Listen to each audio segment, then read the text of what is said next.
হুমায়ুন আজাদের একটা কবিতা আছে, যতই গভীরে যায় মধু, যতই উপরে যায় নীল, আর জিরান্ড এবং পার্টিসিপল যতই মিলাইতে যায় মাথা গুলায়ে যায়। তো আমরা একদম বেসিক থেকে ক্লিয়ার করার চেষ্টা করব যাতে কোনোদিন ভুল না হয়। জিরান্ড এবং প্রেজেন্ট পার্টিসিপল এই দুইটাই হলো নন ফাইনাইট ভার্বের দুইটা রূপ। জিরান্ড এবং প্রেজেন্ট পার্টিসিপল দুইটাই নন ফাইনাইট ভার্বের দুইটা রূপ। মজার ব্যাপার হচ্ছে এই দুইটা রূপ দেখতে একই রকম, ভার্ব প্লাস আইএনজি থাকে দুইটাতেই, এ কারণে চিনতে একটু সমস্যা হয়ে যায়। তাহলে প্রথমত আমাদের মনে রাখতে হবে জিরান্ড হলো নাউনের মতো করে কাজ করে, আর প্রেজেন্ট পার্টিসিপল যেটা সেটা অ্যাজেক্টিভের মতো করে কাজ করে। তাহলে দুইটা একই রকম হলেও জিরান্ড নাউনের মতো করে কাজ করবে, আর প্রেজেন্ট পার্টিসিপল যেটা সেটা অ্যাজেক্টিভের মতো করে কাজ করবে। এরপরে 2 নম্বর কথা আমাদের মনে রাখতে হবে, যেটা মনে না রাখার কারণে আমরা অনেক সময় ভুল করি। আমরা যদি এরকম একটা সেন্টেন্স লিখি, going to the market I will buy a pen, বাজারে গিয়ে আমি একটি কলম কিনবো, এটা একটা বাক্য। আবার এরকম যদি বলি যে আই স হিম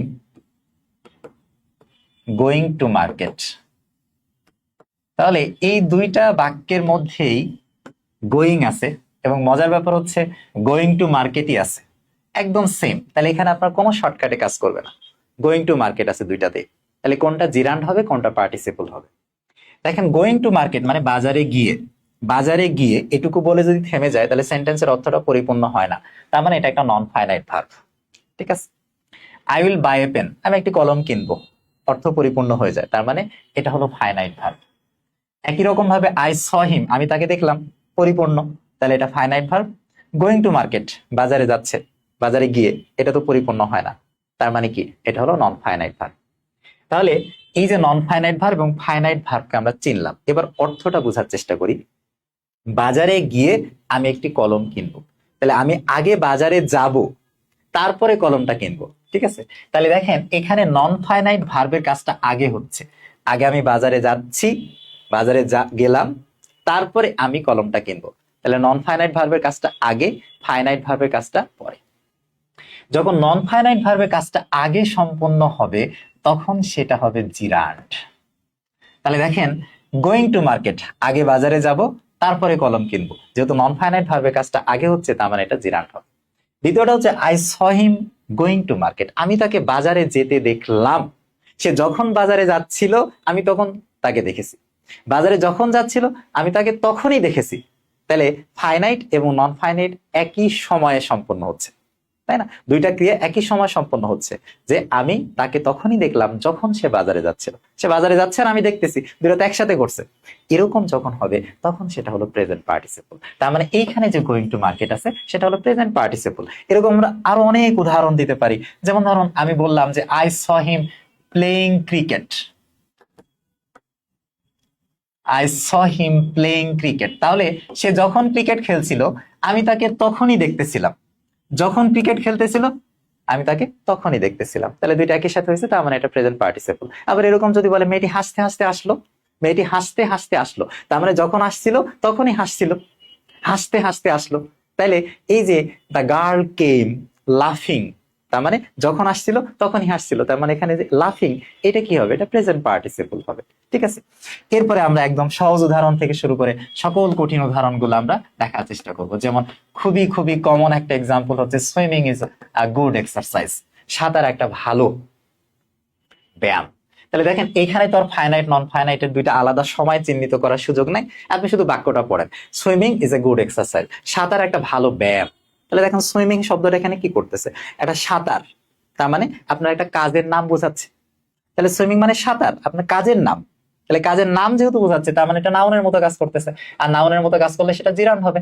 একই রকম আপনি বলতে পারেন reading is a good habit, পড়াশোনা একটা ভালো অভ্যাস। তাহলে এই যে রিডিং মানে পড়াশোনা, তার মানে আপনার একটা কাজের নাম বোঝাচ্ছে, তাহলে এটা কি হবে? নাউন, তার মানে জিরান।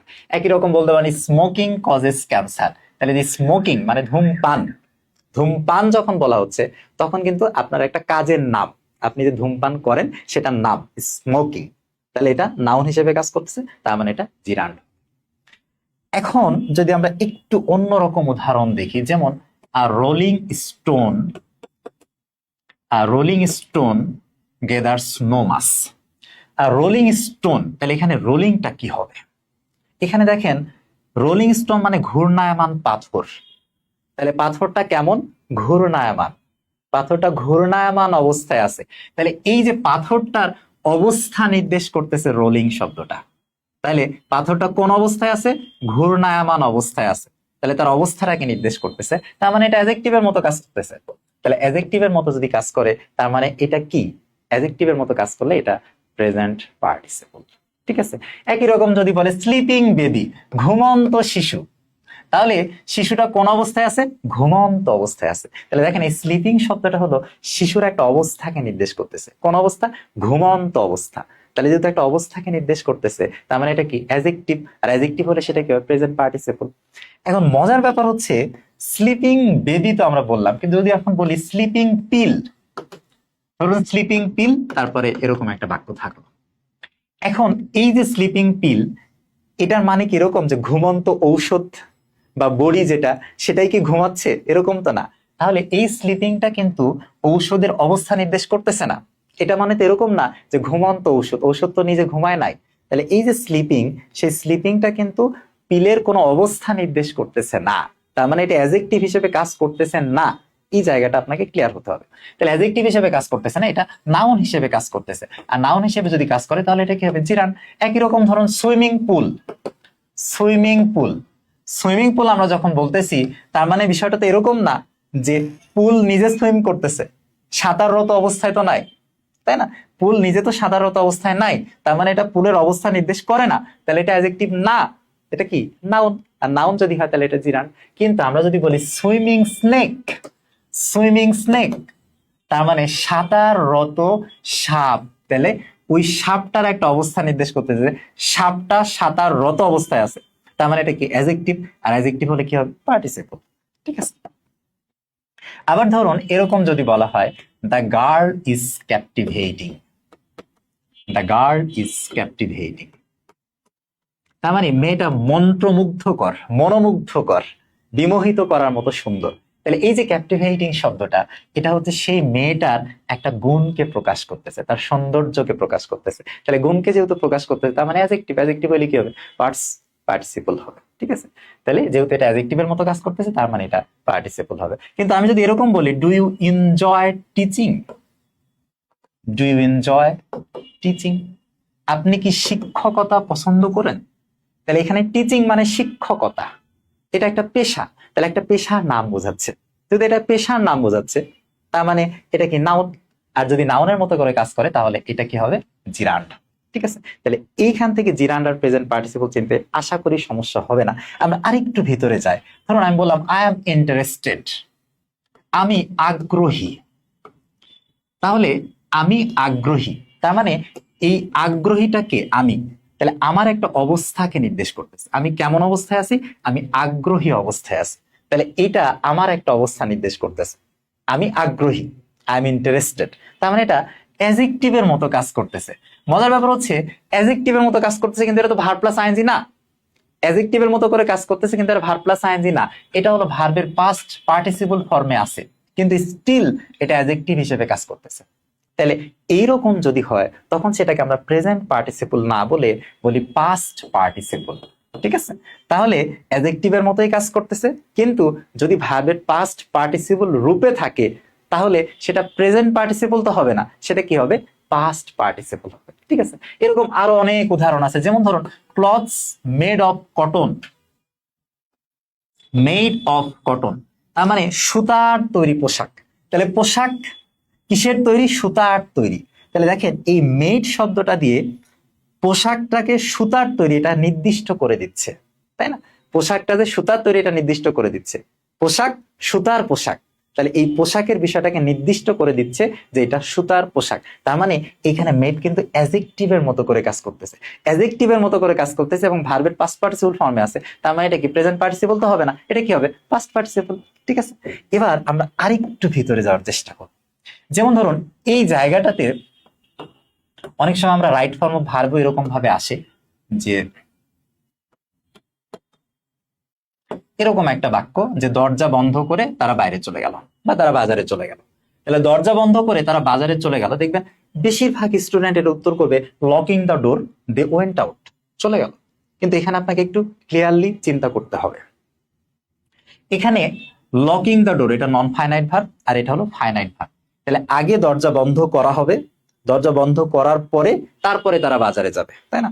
তাহলে আগে দরজা বন্ধ করতে হবে, তারপরে তাকে বাজারে যেতে হবে, তাই না? তাহলে নন ফাইনাইট ভার্বের কাজটা আগে হচ্ছে। নন ফাইনাইট ভার্বের কাজটা আগে হলে সেটা জিরান্ড হয়, একটু আগেই আমরা পড়ছি। কিন্তু এখানে মাথায় রাখতে হবে জিরান্ড হতে হলে, জিরান্ড হতে হলে এই যে ফাইনাইট ভার্বের যে অংশটুকু, ফাইনাইট ভার্বের যে অংশটুকু সেটাকে অবশ্যই প্রেজেন্ট অথবা ফিউচার টেন্সে হতে হবে। এটাকে অবশ্যই প্রেজেন্ট অথবা ফিউচার টেন্সে হতে হবে। তার মানে আমি যদি এরকম বলতাম যে দরজা লক করে আমি বাজারে যাব, দরজা লক করে আমি বাজারে যাব, তাহলে দেখেন প্রেজেন্ট বা ফিউচার টেন্স হতো, তখন এই অংশটা হয়ে যেত জিরান্ড। তখন আপনি ইজিলি বলতে পারতেন locking the door will go to market. কিন্তু এইটা যেহেতু পাস্ট টেন্সে আছে, তখন সেটা আর জিরান্ড হবে না, তখন সেটা হবে পারফেক্ট পার্টিসিপল। তখন সেটা হবে পারফেক্ট পার্টিসিপল। পারফেক্ট পার্টিসিপল মানে হলো having locked the door, having locked the ডোর। তার মানে হ্যাভিং প্লাস ভার্বের past participle form, having plus ভার্বের পাস্ট পার্টিসিপল ফর্ম দিয়ে তখন আমাকে পারফেক্ট পার্টিসিপল করতে হবে। ঠিক আছে? তাহলে এটার উত্তর হবে having locked the door they went to the market. ঠিক আছে? তাহলে এখানে খুবই ক্লিয়ারলি মনে রাখতে হবে নন ফাইনাইট ভার্বের কাজ যদি আগে হয় তাহলে আমরা সেটাকে জিরান্ড বলবো, কিন্তু জিরান্ড বলতে হলে এইখানে ফাইনাইট ভার্বের অংশটাকে প্রেজেন্ট অথবা ফিউচার টেন্সে হতে হবে। কিন্তু ওইটা যদি পাস্ট টেন্সে হয়ে যায় তাহলে এইটা কিন্তু হয়ে যাবে পারফেক্ট পার্টিসিপল। যেমন এটা খুবই কমন একটা উদাহরণ, যে সূর্য অস্ত গেলে তারা হাঁটা চলা শুরু করলো, তারা চলা শুরু করলো। তাহলে দেখেন এটাকে আপনি যদি বলেন setting the sun they started walking, তাহলে কিন্তু হবে না। কারণ দেখেন তারা চলা শুরু করলো, এটা কি পাস্ট টেন্সে আছে, তাহলে এই অংশটা যেহেতু পাস্ট টেন্সে আছে, আর সূর্য যখন অস্ত গেছে, সূর্য অস্ত যাওয়ার পরে তারা চলা শুরু করছে, তাহলে নন ফাইনাইট ভার্বের কাজটা আগে হয়েছে, আবার এই ফাইনাইট অংশটা পাস্ট টেন্সে আছে, তাহলে কিন্তু এটা জিরান্ড হবে না, এটা কি হবে পারফেক্ট পার্টিসিপল হবে। তার মানে আপনাকে বলতে হবে the sun having set, having set মানে হ্যাভিং প্লাস ভার্বের past participle form, they started walking. ঠিক আছে? তাহলে এভাবে আপনি যদি ক্লিয়ারলি চিন্তা করেন তাহলে দেখবেন যার কোনো কিছুতেই সমস্যা হবে না। আপনাদের যে যে উদাহরণের সমস্যা হচ্ছে আপনারা কমেন্ট বক্সে জানান, আমি সময় সুযোগ সাপেক্ষে সবগুলো উত্তর করার চেষ্টা করবো। আশা করি সবাই পরিষ্কার হয়ে গেছেন। সবার জন্য শুভকামনা। আল্লাহ হাফেজ।